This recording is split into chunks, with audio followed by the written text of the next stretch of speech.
En la penumbra de un sótano de Madrid, 1952, un hombre aprieta un tornillo con los dedos entumecidos. No hay mesa de laboratorio. Hay una puerta vieja apoyada sobre dos cajas de munición. No hay piezas de precisión.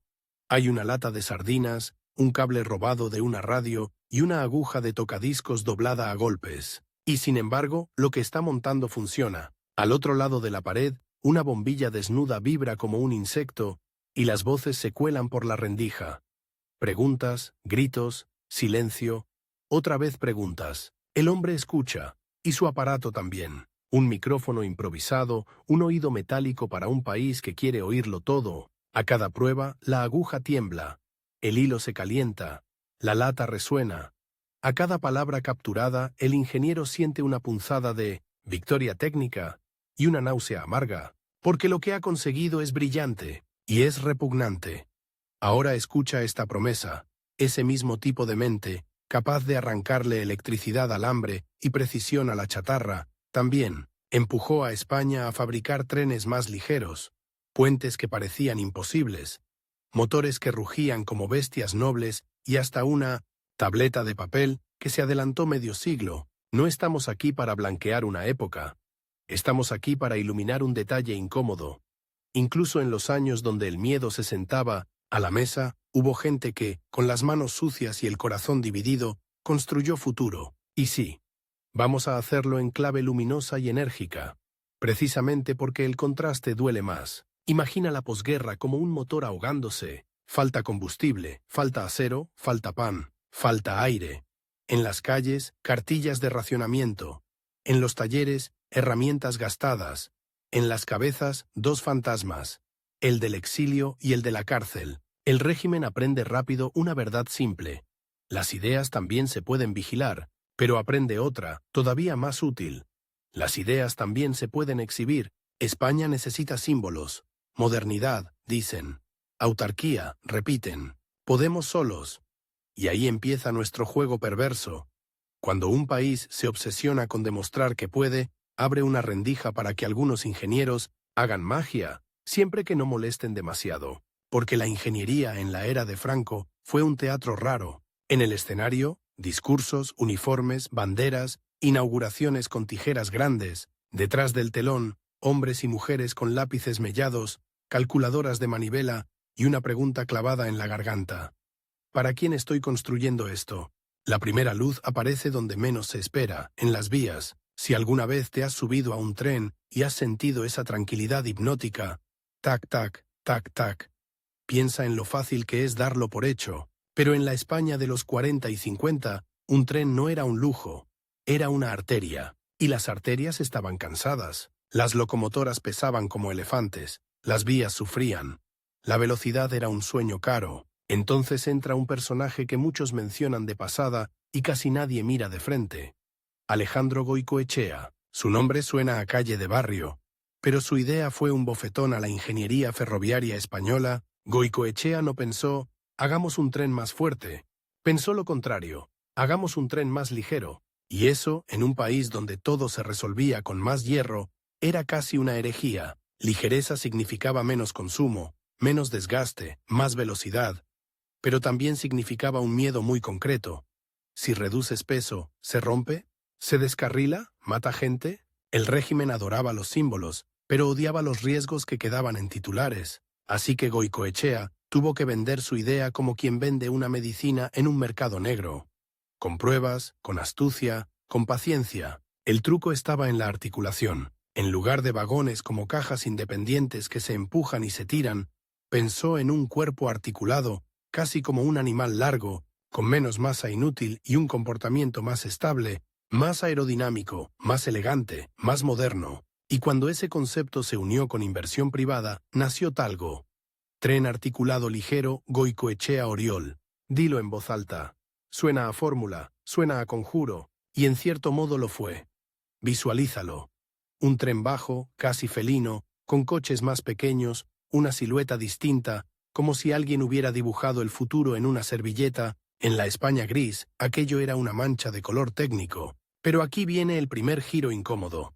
Goicoechea no era simplemente un inventor en un taller, Su biografía, como tantas de la época, es un rompecabezas político, y eso nos obliga a mirar con ojos adultos.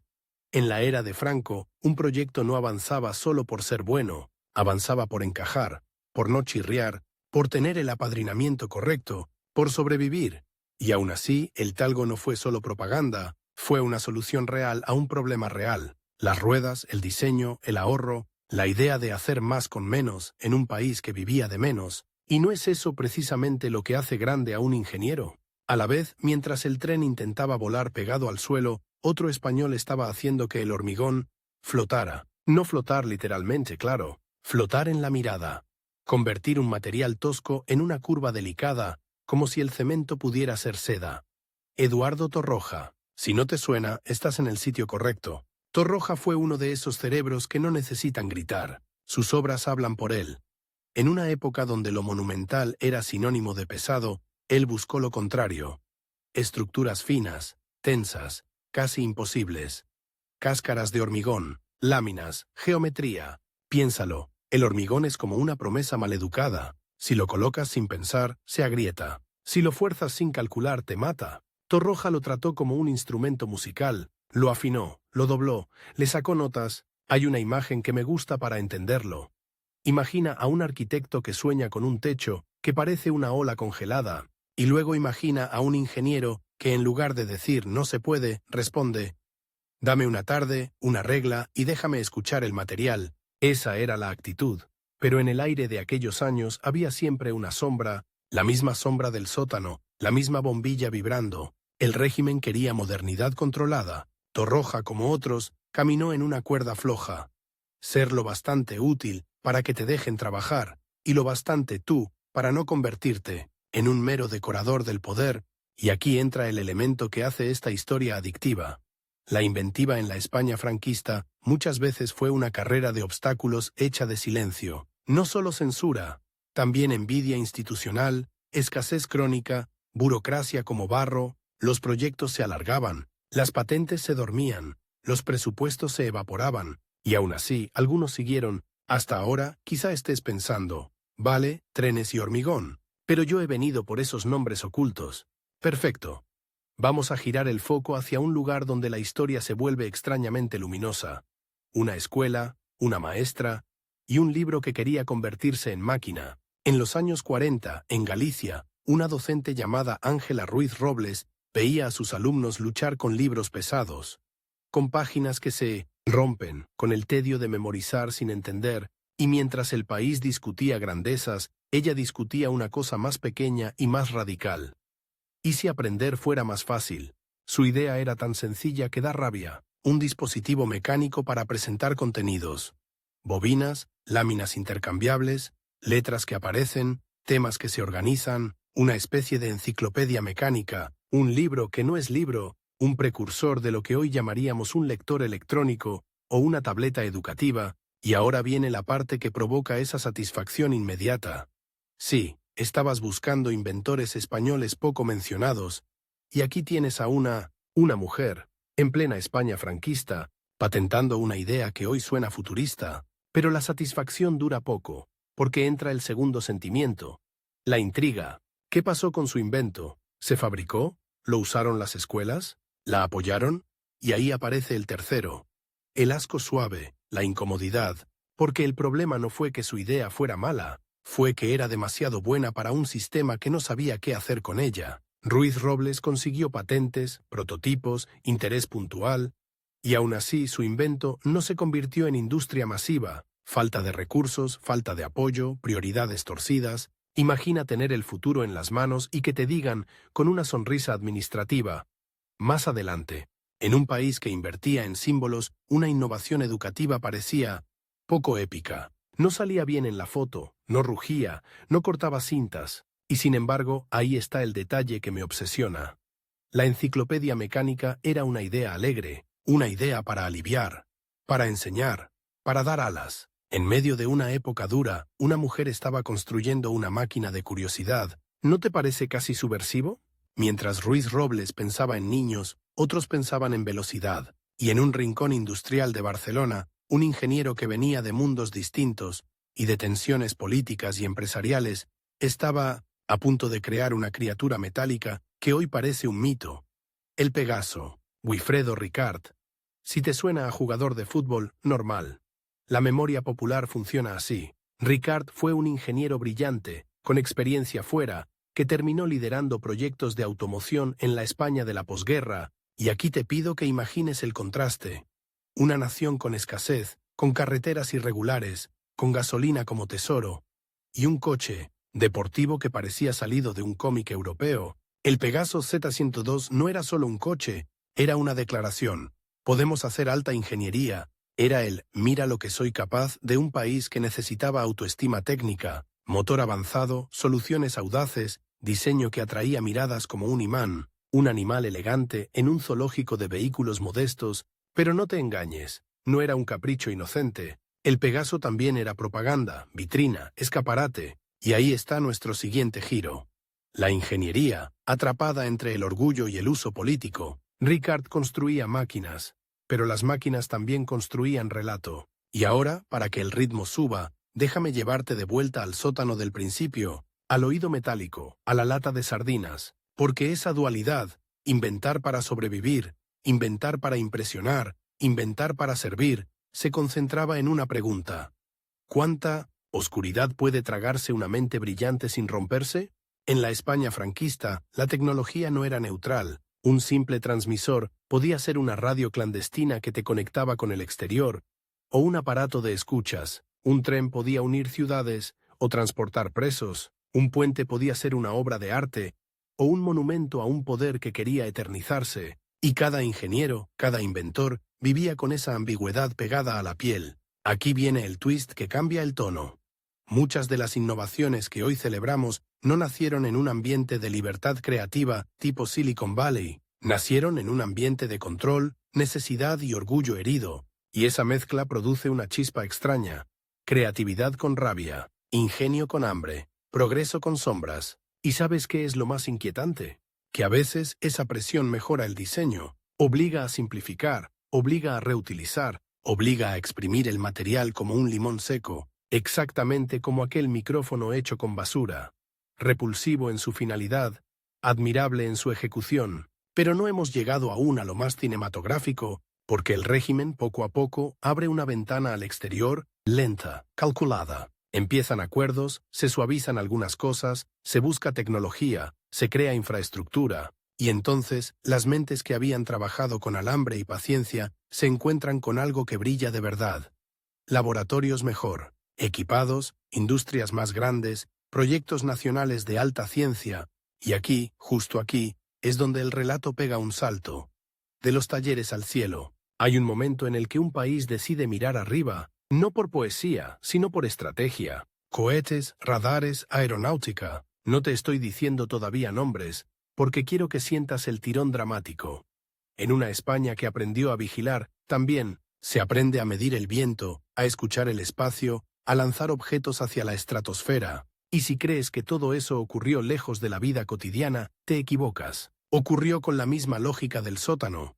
Piezas que faltan, pero voluntad que sobra. Ocurrió con gente que, muchas noches, no sabía si estaba construyendo un país más libre o un sistema más sofisticado para controlar. Así que, antes de cruzar esa puerta hacia la ciencia grande, quiero que te quedes con 3 imágenes clavadas como chinchetas.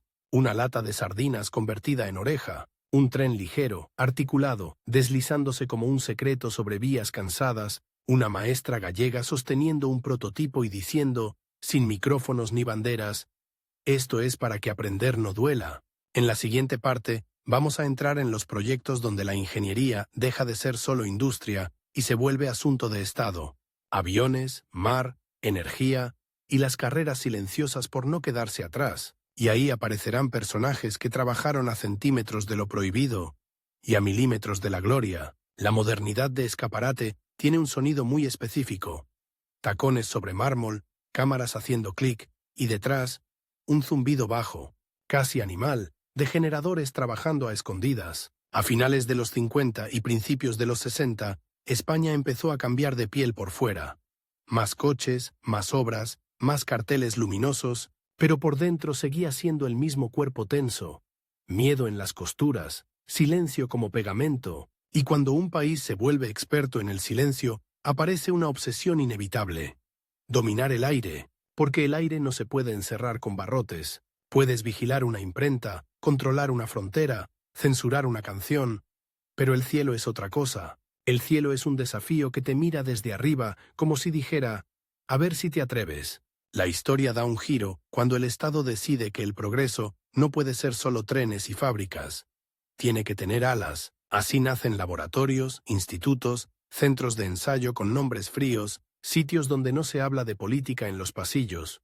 Se habla de vibraciones, de fatiga de materiales, de lo que le ocurre a un metal, cuando lo fuerzas una y otra vez, hasta que de repente un día se rinde y se parte como una galleta. Y aquí, si me dejas, vamos a cambiar de escenario con un corte cinematográfico. Plano general, una pista de pruebas al amanecer. El suelo todavía huele a noche. Un avión pequeño, de formas simples, espera como un animal nervioso. En la cabina, un piloto ajusta una correa. A un lado, un grupo de ingenieros españoles, camisas arremangadas, ojeras, carpetas.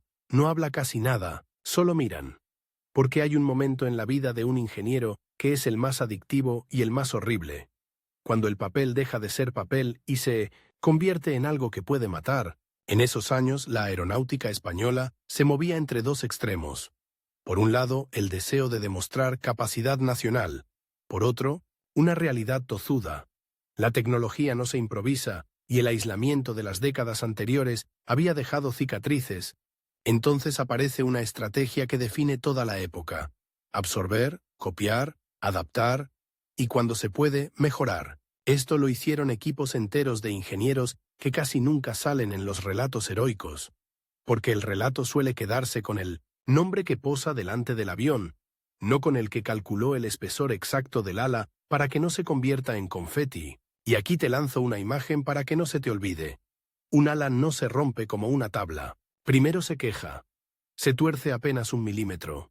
Luego vibra distinto. Luego canta. Sí, canta. Los metales tienen su música, y los buenos ingenieros aprenden a oírla antes del desastre. Mientras en los hangares se aprendía a escuchar, en los despachos se afilaba otra herramienta. La industria como arma de propaganda. El Instituto Nacional de Industria, con su lógica de hacer país a martillazos, empujó sectores enteros, y eso, aunque suene burocrático, tuvo un efecto real. De repente había presupuesto para cosas que antes eran fantasía. Pero aquí viene el primer golpe de tensión de esta parte. Cuando la ingeniería entra en asunto de Estado, deja de ser solo técnica, se vuelve territorio. Territorio de egos. Territorio de control. Territorio de secretos. Y si hay un secreto que todos quieren en esa época, es este. El cohete, no el cohete romántico de ciencia ficción, no el cohete de dibujos animados con ventanitas. Hablo del cohete feo, cilíndrico, con pintura áspera, que parece un tubo de fontanería gigante, hasta que lo enciendes y el tubo se vuelve sol. La España de los 60 y 70 también miró hacia arriba con cohetes sonda y programas de ensayo, muchas veces discretos, técnicos, poco narrados en la cultura popular. Y aquí está lo fascinante. Un cohete sonda no va al espacio como imaginamos. Va a darle un mordisco breve a la alta atmósfera, sube rápido, recoge datos, cae. Es un cuchillo que entra y sale, un pinchazo científico. ¿Y para qué sirve ese pinchazo? Para saber cómo se comporta el aire, donde el aire casi no existe, para estudiar radiación, temperatura, densidad, para probar instrumentos, para entrenar cerebros. El sonido de un lanzamiento no es épico como en películas, es más sucio, más agresivo, una mezcla de rugido y golpe seco, y lo que nadie te dice es que el cohete, al salir, deja un olor metálico en la garganta, como si te hubieras tragado una moneda. Ahora, ¿dónde están los inventores de los que poco se habla aquí? En los equipos que hicieron posible que esas pruebas no fueran suicidas, porque lanzar algo es fácil, hacer que no explote en la plataforma es difícil, hacer que no se desintegre por vibración es peor, y recuperar datos en una época sin todo en la nube era una pequeña epopeya. Había ingenieros dedicados a telemetría, la ciencia de escuchar al cohete mientras huye, que vivían con un miedo precioso. Que el silencio en los auriculares significara que algo se ha muerto allá arriba. Y cuando digo silencio, imagina este plano. Una sala con osciloscopios, agujas, papel milimetrado, cintas, una línea que debería moverse, quieta, y un técnico tragando saliva porque sabe que, si esa línea no baila, una década de trabajo se convierte en humo. Y aquí aparece el twist más perverso.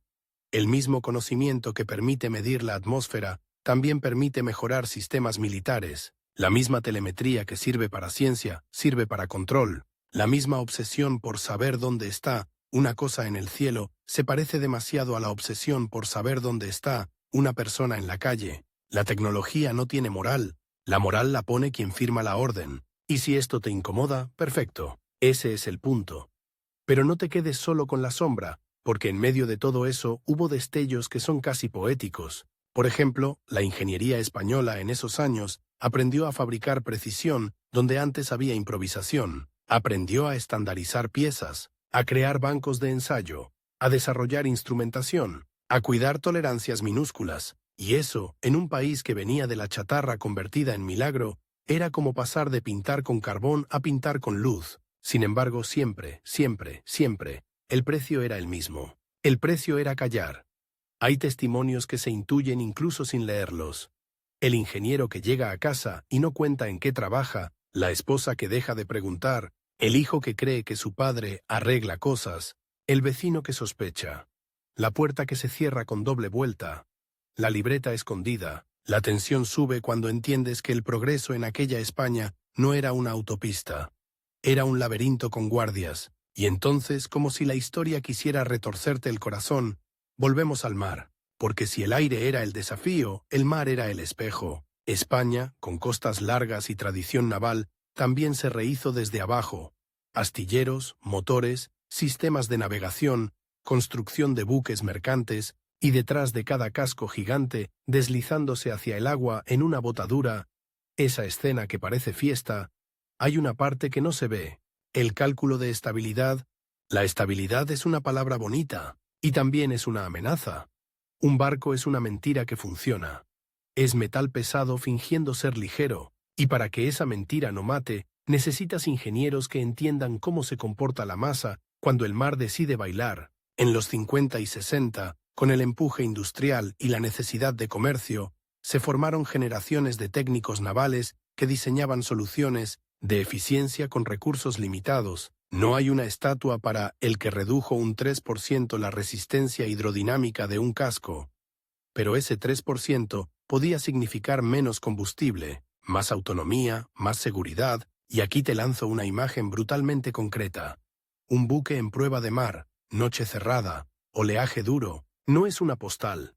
Es una caja de acero golpeada por toneladas de agua, dentro, instrumentos vibrando, tornillos gimiendo, tuberías sudando, y en algún lugar, un ingeniero con una linterna mirando una junta, porque sabe que una fuga pequeña ahora puede ser un funeral en alta mar mañana. En paralelo, en tierra, la otra gran obsesión se llamaba energía, porque un país que quiere modernidad necesita enchufes, necesita presas, centrales, redes eléctricas, y en la España franquista, las presas no eran solo infraestructuras, eran monumentos, eran fotos de inauguración, eran mira lo grande que somos, pero detrás del monumento, otra vez, estaban los invisibles, los ingenieros de caminos, los geólogos, los topógrafos, los calculistas, los que sabían que una presa no perdona errores, los que miraban una montaña y veían algo que el resto no ve, una falla, un riesgo, un punto débil por donde el agua, paciente, terminará ganando.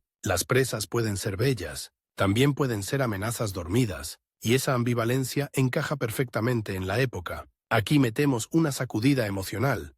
Hay una palabra que los regímenes autoritarios adoran porque suena limpia y técnica: planificación. Pero la planificación, sin transparencia, puede convertirse en un monstruo que aplasta pueblos enteros bajo embalses, que desplaza familias, que borra paisajes. La ingeniería no decide eso sola, pero la ingeniería lo ejecuta. Y, aún así, en medio de ese barro moral, hay historias de ingenieros que intentaron hacer lo correcto dentro de lo posible, que pelearon por seguridad, que insistieron en pruebas, que frenaron chapuzas, que salvaron vidas con un informe aburrido que nadie aplaudió. ¿Sabes lo que a mí me parece más cinematográfico de esas historias? Que el heroísmo, muchas veces, fue decir no en una sala donde todos querían decir sí, y entonces la historia vuelve a girar, porque el país cambia de ritmo, Llegan los años del desarrollismo, el turismo, la apertura parcial, la gente ve más coches, más anuncios, más electrodomésticos,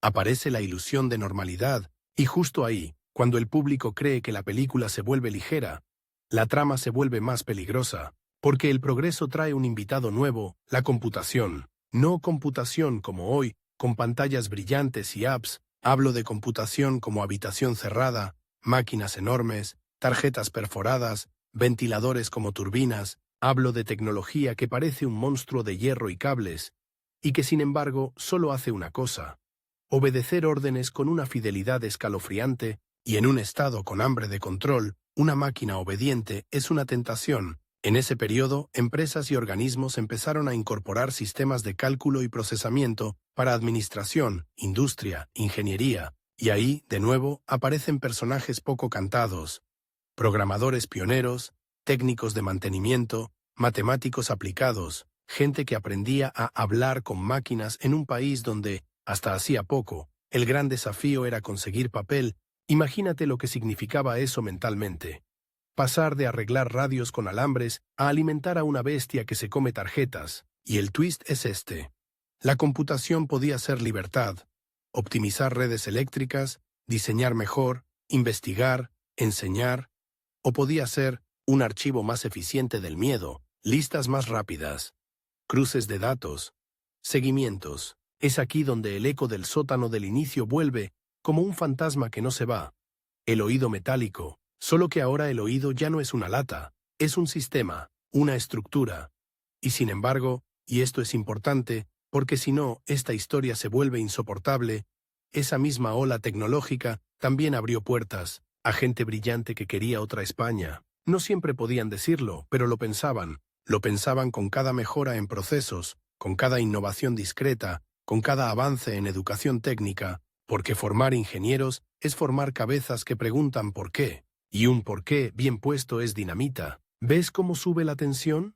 Porque ya no estamos hablando solo de inventos, estamos hablando de futuro contra miedo. Ahora, para mantener la energía que me pediste, vamos a encender un foco sobre un tipo de innovación que parece pequeña, pero cambia una vida: la ingeniería cotidiana. En los 60 y 70, España empezó a producir más electrodomésticos, más maquinaria ligera, más infraestructura urbana. Piensa en ascensores más fiables, sistemas de refrigeración, producción en cadena, talleres que se convierten en fábricas. Y detrás de eso hubo ingenieros y técnicos industriales que raramente se convierten en leyenda, porque sus inventos no llevan un nombre romántico, pero su impacto era brutal.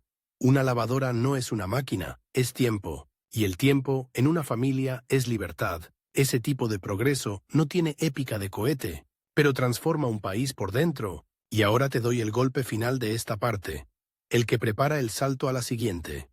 Cuando el régimen envejece, empieza a pasar algo extraño. El mismo sistema que controlaba ideas empieza a producir más educación técnica, más industria, más profesionales. La sociedad se vuelve más compleja. Las redes de transporte, energía, comunicación se multiplican, y cuanto más compleja es una sociedad, más difícil es controlarla con métodos viejos. Es como si la ingeniería, sin querer, estuviera fabricando la herramienta que el propio régimen no sabía manejar. Ese es el gran giro dramático. El progreso técnico no solo sirve al poder, también lo desgasta, porque crea capas de realidad que no caben en un único relato. Así que, cuando en la próxima parte entremos en los últimos años del franquismo y el salto hacia otra etapa, vamos a ver cómo esas mentes, algunas invisibles, algunas brillantes, algunas moralmente atrapadas, dejaron semillas que explotaron después, en telecomunicaciones, más modernas, en diseño industrial, en infraestructuras que sobrevivieron al cambio político, en cultura técnica que ya no podía encerrarse. Y sí, también veremos el precio humano, el lado que nos sale en las inauguraciones. La primera vez que España oyó el mundo en tiempo real, no fue con una bandera, ni con un discurso, ni con una victoria deportiva, fue con un susurro técnico. Finales de 1967, Buitrago de Lozoya, una colina fría, viento fino, y una estructura que parecía una flor metálica gigante apuntando al cielo.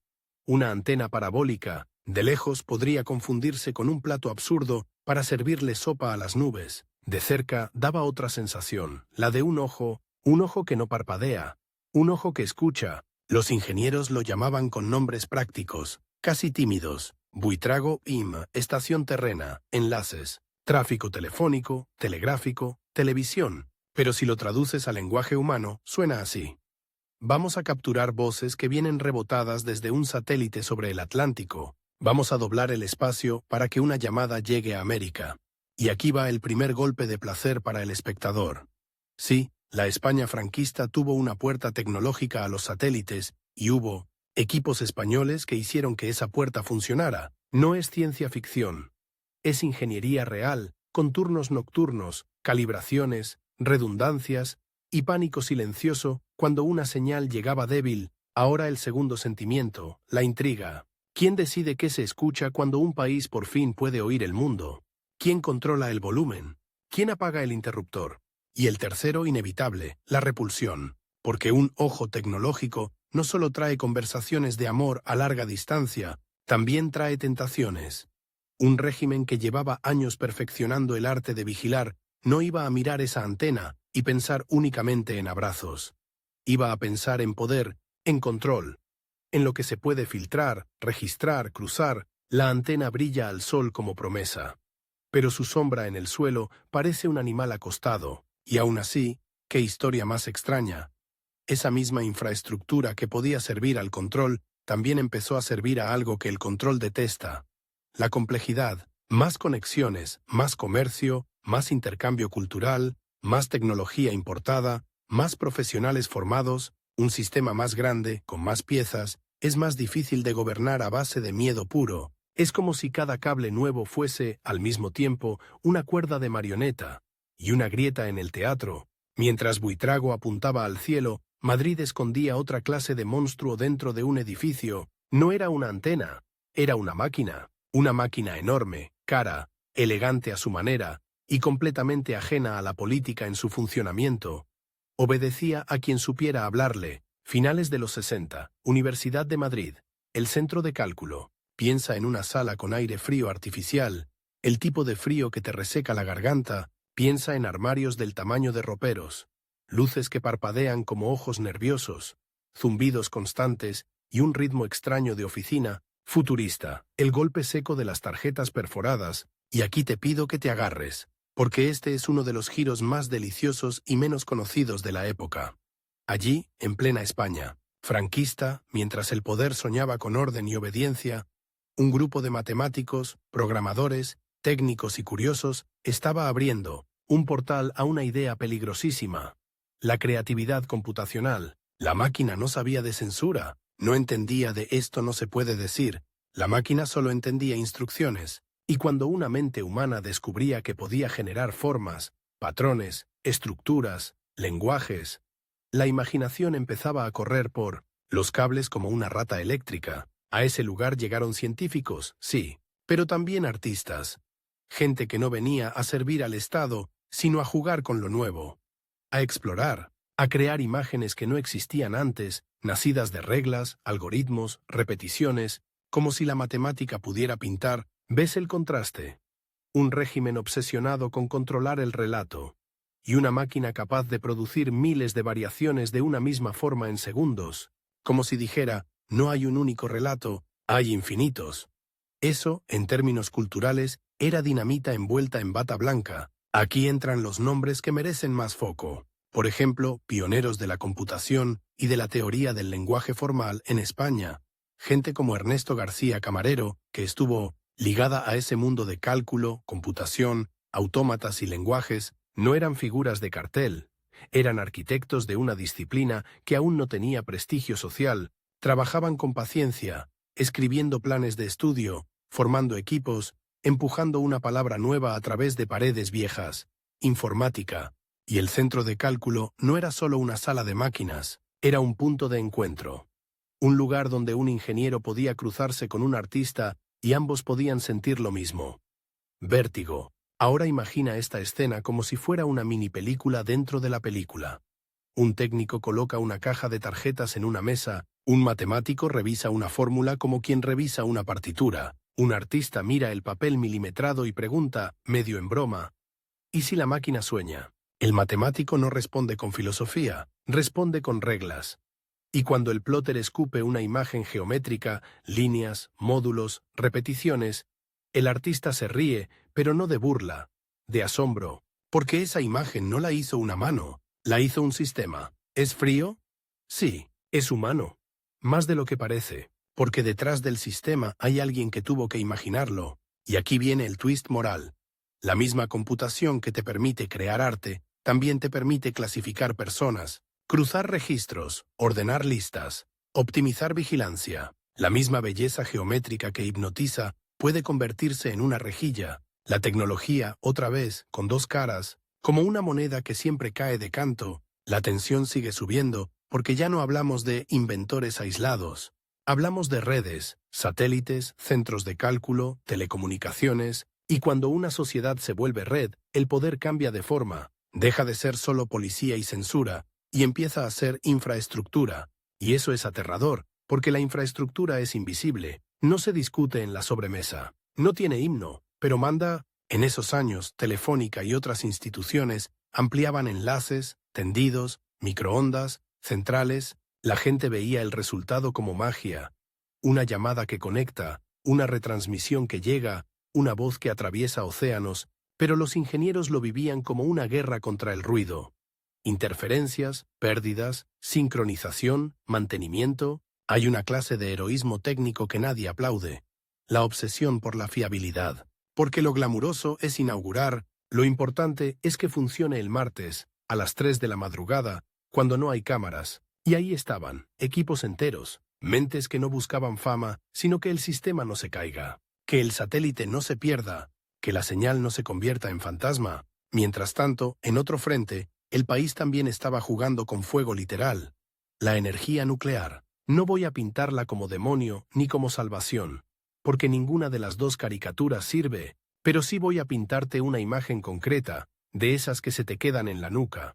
Una sala de control, luces, alarmas silenciosas, indicadores que parecen ojos de gato en la oscuridad, y un reactor cuyo corazón no lo ves, pero lo sientes como si hubiese un animal durmiendo detrás de una pared. A principios de los 70, proyectos como Vandellós Primer entraron en operación conectándose a la red eléctrica, ingeniería de gran escala, tecnología importada y adaptada, sistemas de seguridad, protocolos, instrumentación, y sobre todo una cosa, disciplina. La energía nuclear exige un tipo de mente especial, alguien que desconfía de sí mismo, alguien que sabe que un error pequeño no es un fallo, es una tragedia potencial. En ese mundo, el ingeniero no puede permitirse la vanidad mata.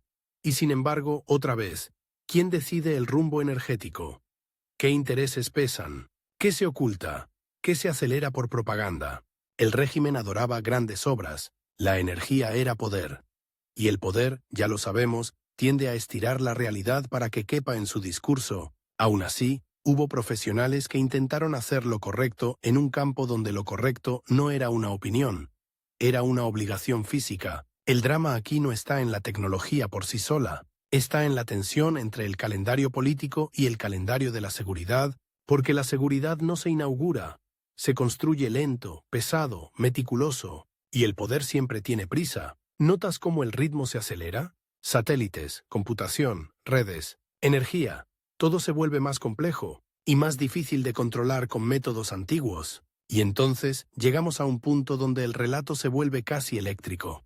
Los últimos años del franquismo, la España de mediados de los 70, es un lugar donde conviven dos tiempos. En una misma calle puedes ver un SEAT modesto y al mismo tiempo sentir que el país ya está conectado al mundo por cables y antenas. Puedes ver caras serias y detrás escuchar que la gente empieza a hablar más, no en voz alta del todo, pero más. Los ingenieros y técnicos, ese ejército invisible, vivían esa transición con el cuerpo, porque sus proyectos, por definición, miraban al futuro. No podían diseñar una red pensando solo en el ayer, no podían planificar industrias sin imaginar décadas, así que muchos, sin pancartas, sin micrófonos, fueron construyendo una España que no encajaba del todo con la España del miedo. Aquí te meto un giro narrativo para que la historia no se vuelva abstracta. Volvamos a una escena íntima. Un joven programador, 1973, sale del centro de cálculo tarde, En el bolsillo, un papel con instrucciones, quizá un algoritmo, quizá un esquema. En la calle siente esa tensión rara. El mundo parece normal, pero no lo es. Pasa junto a un grupo de personas hablando en voz baja. No entiende todo, pero entiende una palabra: cambio. Y de pronto, como si el universo quisiera hacer una broma cruel, piensa: yo trabajo con máquinas que cambian todo, pero yo no puedo decir lo que pienso. Ese choque, esa esquizofrenia social, era gasolina emocional, y la gasolina emocional, en una sociedad compleja, termina encontrando chispa. Hay otro detalle que casi nadie cuenta. La tecnología trae comunidad, trae congresos discretos, trae contactos, trae intercambio, trae la posibilidad de que la gente se reconozca como parte de algo más grande que su oficina o su fábrica. Y aquí, la época empieza a perder el control de su propia narrativa, porque cuando un país aprende a conectarse, aprende también a compararse, y cuando se compara, se pregunta. Ahora viene el momento de tensión máxima de esta parte. La frontera entre ingeniería y política se vuelve tan fina que casi desaparece. Un enlace de satélite puede ser una ventana o una persiana, un centro de cálculo puede ser un taller de creatividad o una fábrica de archivos. Una red eléctrica puede iluminar hogares o sostener industrias que nadie discute. Todo depende de quién sostiene la llave. Y entonces, 1975. El hecho histórico que lo cambia todo. La muerte de Franco. No voy a narrarlo como un final feliz instantáneo, porque sería una mentira. Lo que ocurre después no es "y vivieron felices". Lo que ocurre después es más parecido a un amanecer frío. No sabes si el día será cálido o si traerá tormenta, pero sabes que la noche ha cambiado de textura. ¿Y qué tiene que ver esto con inventores e ingenieros? Todo. Porque las infraestructuras que se habían construido, comunicaciones, industria, centros técnicos, universidades, se convierten en el suelo sobre el que camina el nuevo tiempo. Y aquí aparece el twist que me encanta.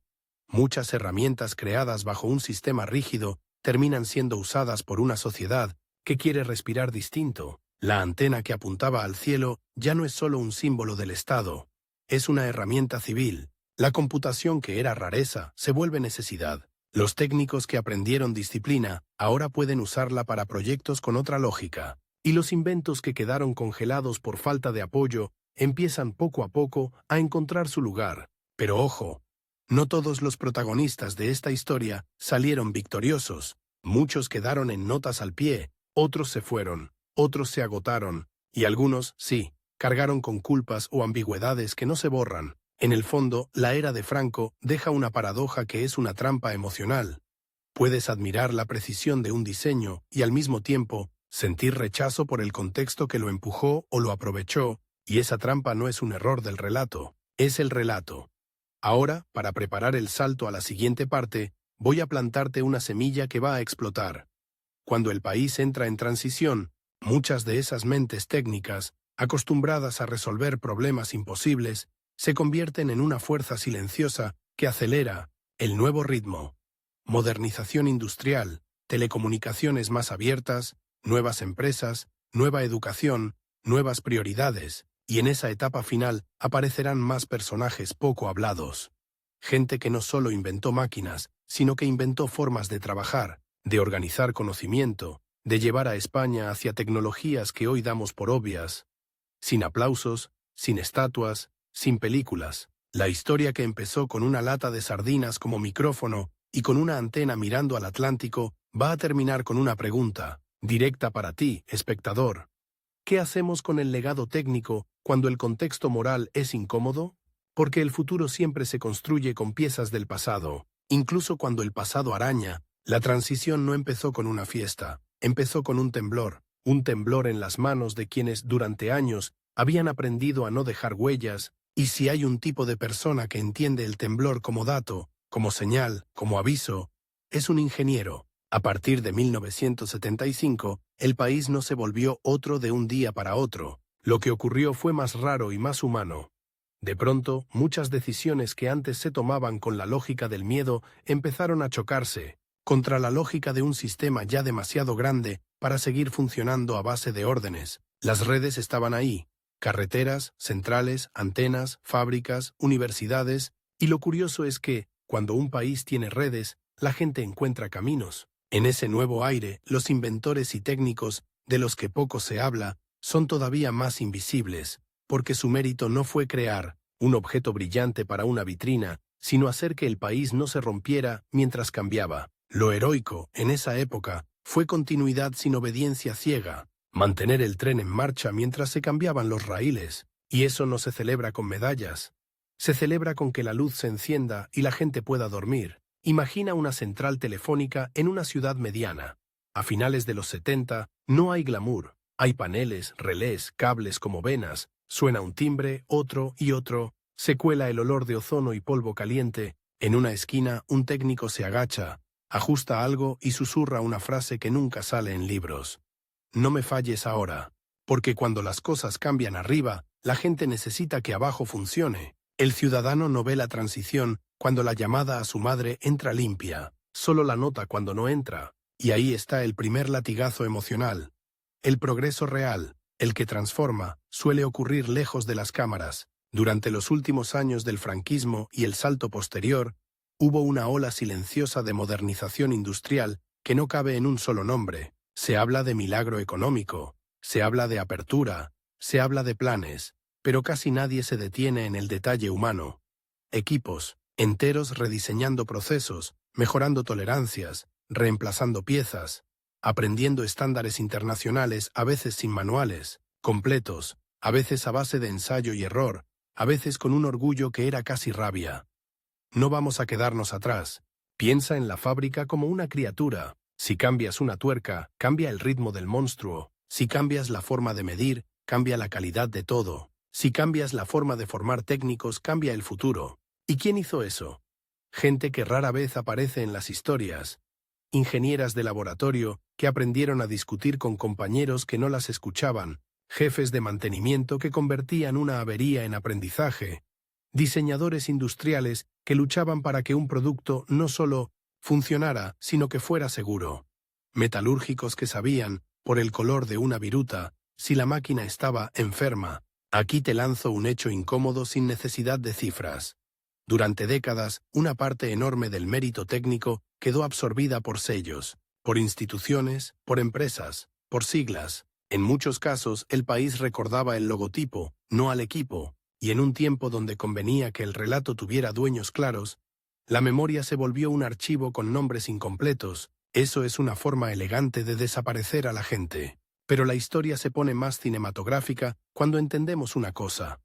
La transición también fue una carrera tecnológica. De repente, España necesitaba ponerse al día con el mundo que ya estaba conectado por satélites, microchips, automatización, nuevas telecomunicaciones, sistemas digitales, y eso requería una especie de aceleración colectiva. No bastaba con tener antenas o centros de cálculo. Había que extender la cultura técnica a capas más profundas de la sociedad, y aquí aparece uno de los protagonistas invisibles más potentes. El profesor técnico, el que enseña electrónica con un osciloscopio viejo y una paciencia de acero, el que explica qué es una puerta lógica como si estuviera contando un chiste, el que consigue que un adolescente entienda que un error no es una vergüenza, es una pista, el que sin decirlo explícitamente introduce una idea peligrosa. La realidad se puede comprender y, por tanto, cambiar. Durante años, la educación técnica fue una herramienta ambivalente. Servía a la industria, y la industria servía al Estado, pero con el cambio político, esa educación se volvió semilla de movilidad, de iniciativa, de empresa, de investigación, de preguntas, y la pregunta correcta, en el momento correcto, es más revolucionaria que un eslogan. Ahora metamos un giro narrativo que te va a enganchar. ¿Recuerdas la oreja improvisada del inicio, la lata de sardinas convertida en micrófono? Imagina, y subrayo imagina, porque esto es un espejo narrativo, que ese ingeniero del sótano envejece. Imagina que un día, años después, ve a un niño en una biblioteca pública tocando un dispositivo educativo. Imagina que escucha una retransmisión en televisión sobre ordenadores y por primera vez en su vida siente algo parecido a la vergüenza plena. Se da cuenta de que su talento sirvió a dos amos y que uno de ellos olía a humedad y miedo. Ese es el tipo de giro moral que casi nunca se cuenta, porque es demasiado humano, porque rompe el mito cómodo de buenos y malos en bloque.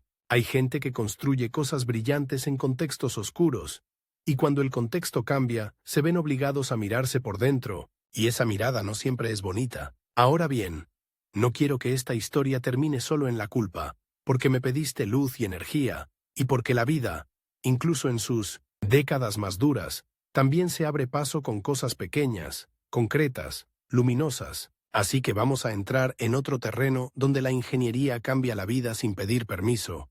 La salud. A finales del franquismo y en los años inmediatamente posteriores, la modernización tecnológica se filtró en hospitales, laboratorios, dispositivos de diagnóstico, equipamiento médico. No hablo de milagros instantáneos. Hablo de mejoras acumulativas, un aparato más preciso, un protocolo más claro, un sistema de esterilización mejor, un registro que evita errores, una máquina que permite detectar antes, y detrás de cada mejora, otra vez, personas sin estatua, técnicos biomédicos, ingenieros de instrumentación, especialistas en calibración. Lo shocking aquí no es un número, es la imagen. Un quirófano donde la diferencia entre vida y muerte puede ser un cable que no haga falso contacto. Un ingeniero no toca al paciente, pero si hace mal su trabajo, el paciente lo paga. En ese mundo, la ética es literal, está en los tornillos. Y justo cuando parece que la historia se vuelve serena, metamos un twist más, porque esto es un guión para YouTube y necesitamos tensión. El país que se estaba abriendo también heredó algo peligroso. Hábitos de opacidad. En ingeniería, la opacidad es veneno, porque lo que no se discute, no se mejora, lo que no se audita, se pudre, lo que no se documenta, se repite mal, y muchos equipos técnicos tuvieron que aprender una nueva forma de trabajar. Más intercambio, más estándares, más transparencia, más colaboración. En otras palabras, una cultura menos basada en lo que me ordenan y más basada en lo que es correcto. Ese cambio cultural fue brutal y de nuevo muy poco reconocido. Piénsalo. Durante años mucha gente trabajaba con la sensación de que hablar demasiado era peligroso. De pronto, el futuro pedía lo contrario. Hablar para coordinar, hablar para corregir, hablar para innovar, pasar del susurro al diálogo. Ese salto no es automático. Requiere coraje cotidiano. Ahora, subamos la energía con una secuencia rápida, casi como montaje. Un taller en Valencia adapta una línea de producción para piezas más finas. En el País Vasco, una empresa de ingeniería crece diseñando proyectos complejos para energía, industria y transporte, acumulando saber hacer que luego se exporta. En Barcelona, técnicos prueban enlaces, reemplazan módulos, pelean contra interferencias. La comunicación deja de ser un lujo y empieza a ser sistema. En Madrid, un aula nocturna se llena de gente que trabaja de día y aprende de noche, porque intuye que el futuro se paga con estudio. En un astillero, un jefe de calidad insiste en repetir una prueba aunque ya da bien, porque entiende que el mar no perdona la complacencia. En un laboratorio, una ingeniera anota un error y sonríe, porque ese error le acaba de regalar una idea. Eso también es épica. Es épica de verdad, la épica de sostener. Y aquí viene una revelación que funciona como golpe emocional para el final. Mucha tecnología española, que hoy damos por normal, creció en silencio, precisamente porque el país estuvo demasiado ocupado discutiendo identidades, memorias, heridas. Mientras se discutían símbolos, el cableado se extendía. Mientras se peleaba por relatos, se ajustaban válvulas. Mientras se reescribían constituciones, se reescribían manuales técnicos. Y si esto te parece frío, espera, porque hay una imagen que lo calienta todo. Una familia, finales de los 70, en un piso pequeño, encienden por primera vez un televisor que recibe mejor la señal, o hacen una llamada sin que se corte, o viajan en un tren más fiable, o su barrio tiene alumbrado más estable. Lo viven como normalidad, pero esa normalidad es la suma de miles de decisiones técnicas, de miles de horas, de miles de personas que no aparecen en la foto. ¿Y no es eso lo más loco? Que el progreso más profundo se vuelve invisible cuando triunfa. Ahora, antes de cerrar, necesito darte el último twist, el más potente para dejar al espectador con la cabeza encendida. La era de Franco no solo produjo inventos en un contexto autoritario, produjo también un tipo de ingeniero acostumbrado a resolver con restricciones extremas, restricciones de materiales, de presupuesto, de información, de libertad. Y cuando esas restricciones empezaron a aflojarse, ese músculo de hacer mucho con poco se convirtió en una ventaja competitiva, es una paradoja casi cruel. El hábito de sobrevivir técnicamente en un entorno duro puede más tarde alimentar innovación en un entorno más abierto, no porque el entorno duro sea deseable, no lo es, sino porque la gente aprende a exprimir el ingenio cuando no tiene otra salida. Esa es la línea fina que debemos sostener sin caer en propaganda. Reconocer el talento sin justificar el miedo, admirar la obra sin santificar el contexto. Y eso, honestamente, es una postura adulta que en YouTube casi nadie se atreve a mantener, porque es más fácil elegir un bando y gritar, pero tú no vas a hacer eso. Tú vas a hacer un vídeo con un filo raro, luminoso por ritmo, incómodo por verdad. Así que volvamos al inicio, al sótano, a la bombilla temblando. Ese ingeniero de la lata de sardinas, real o simbólico, representa una pregunta que atraviesa toda la historia española del siglo XX. ¿Qué hace una persona con su talento cuando el mundo alrededor está torcido? Hay tres respuestas típicas. Algunos se convierten en herramienta del poder y se acostumbran. Otros se retiran, se apagan, sobreviven sin dejar rastro. Y otros intentan, dentro de lo posible, orientar su trabajo hacia lo que mejora la vida, aunque sea por centímetros. La España que sale del franquismo no nace de una sola respuesta. Nace de una mezcla. Nace de la suma imperfecta de millones de decisiones, y aquí está el cierre que quiero que sientas como electricidad bajo la lengua. Los inventores e ingenieros, de los que poco se habla, no son solo nombres, son una advertencia. Te dicen, el futuro siempre se construye en talleres, en aulas, en laboratorios, en mesas donde nadie aplaude, y puede ser usado para cuidar o para controlar. La misma chispa enciende una lámpara o un incendio. Tu vídeo puede dejar a la gente con esa idea clavada, sin moralina y sin complacencia. Que la genialidad no lava la historia, pero la historia tampoco borra la genialidad. Ambas conviven, como luz y sombra en la misma pared, y si quieres un último plano para terminar el Rolik con un golpe visual, imagina esa antena enorme mirando al cielo, pero esta vez no como ojo del Estado, sino como símbolo de una sociedad que por fin decide mirar hacia afuera sin pedir permiso. El viento mueve la estructura apenas, el metal cruje suave, y el sonido que antes era vigilancia se convierte en conexión.